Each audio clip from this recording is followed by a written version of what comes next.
Hi, I'm Timo Ickenroth. Welcome to my channel Jazz Drummers Corner. In this video, I'll show you how to switch seamlessly from brushes to sticks and back again without interrupting the musical flow. We'll look at how to plan the change, how to organize the transitions, and how to practice properly. Let's get jazzing.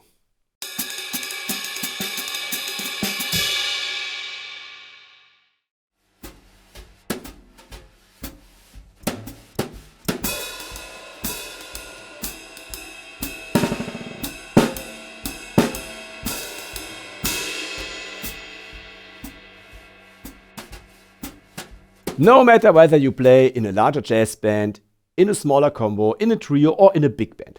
In jazz, it is not uncommon to switch between brushes and sticks, sometimes even several times within a song. For example, you can start a song with brushes to accompany a singer in a subtle way. In a following solo section, such as for piano or brass, you could then switch to sticks to increase the intensity and separate the sound from the vocal part.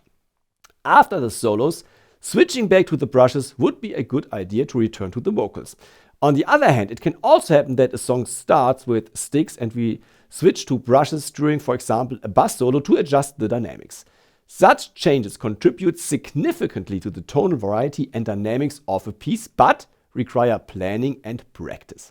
In this video, I'll show you how to create these transitions smoothly without disrupting the musical flow. Before we get straight into the transitions, we need to plan a few important things in advance. Where is the best place to put the brushes and sticks?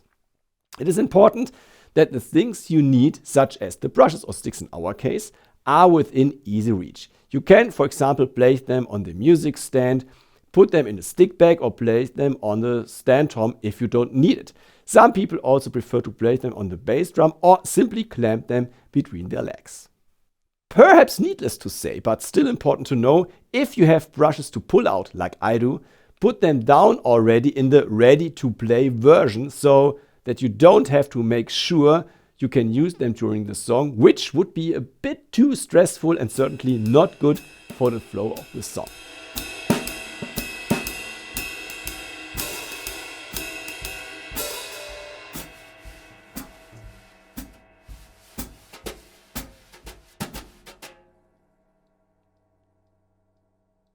And think about it, will you need the brushes or sticks again in the song after the switch? If so, don't put them down somewhere without thinking, but in a planned way.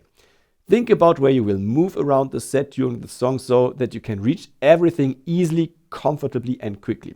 However, if you only have one change, you can theoretically just put the brushes or sticks you no longer need somewhere or simply drop them. That's very helpful in faster tempos, but be careful not to make any disturbing noises.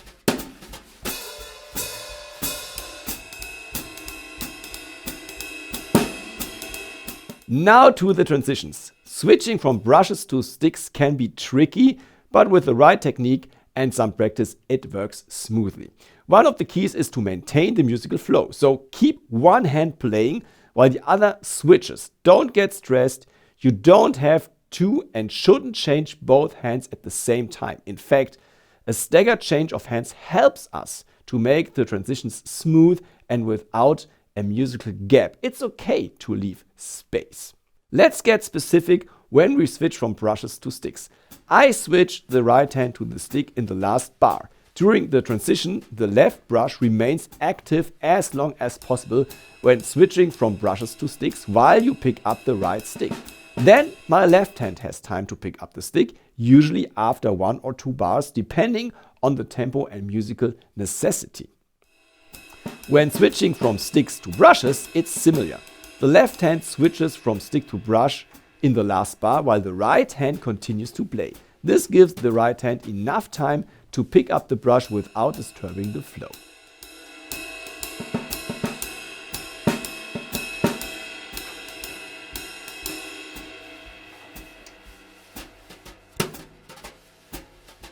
Here's a little trick that can be very helpful. A hi-hat splash at the end of the transition or at the beginning of the transition. For example, on beat 4 of the last bar before the change or beat 2 in the first bar after the change.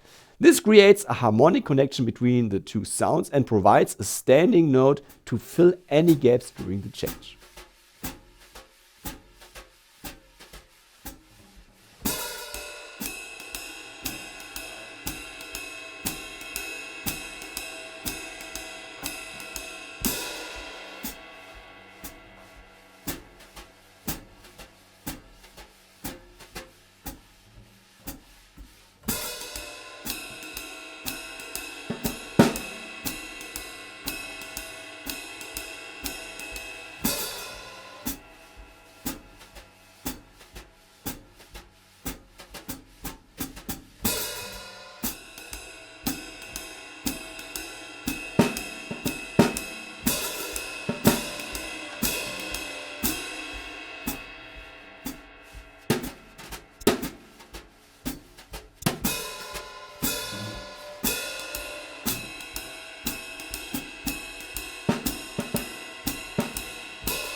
It is important that you do not make any unwanted sounds when switching. Avoid rattling, slipping, or other unwanted noises.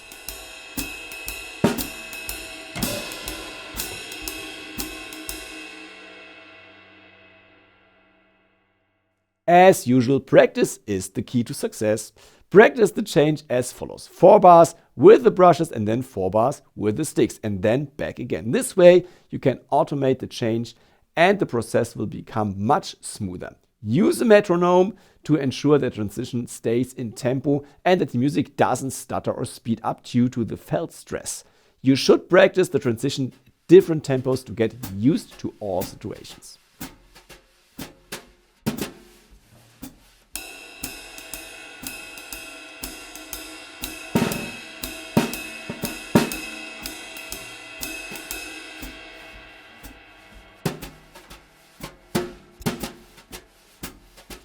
The transition itself should always be done with a musical focus.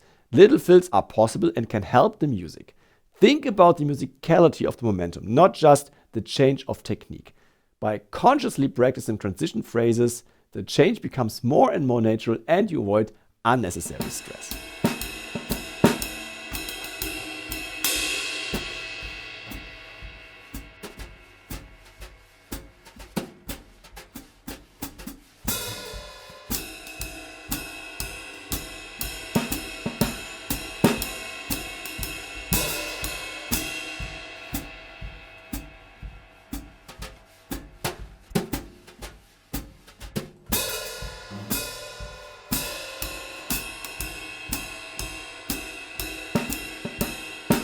Here's a brief summary for you. Plan the change, practice on a regular basis, and take the time to make the transition fluid and musical.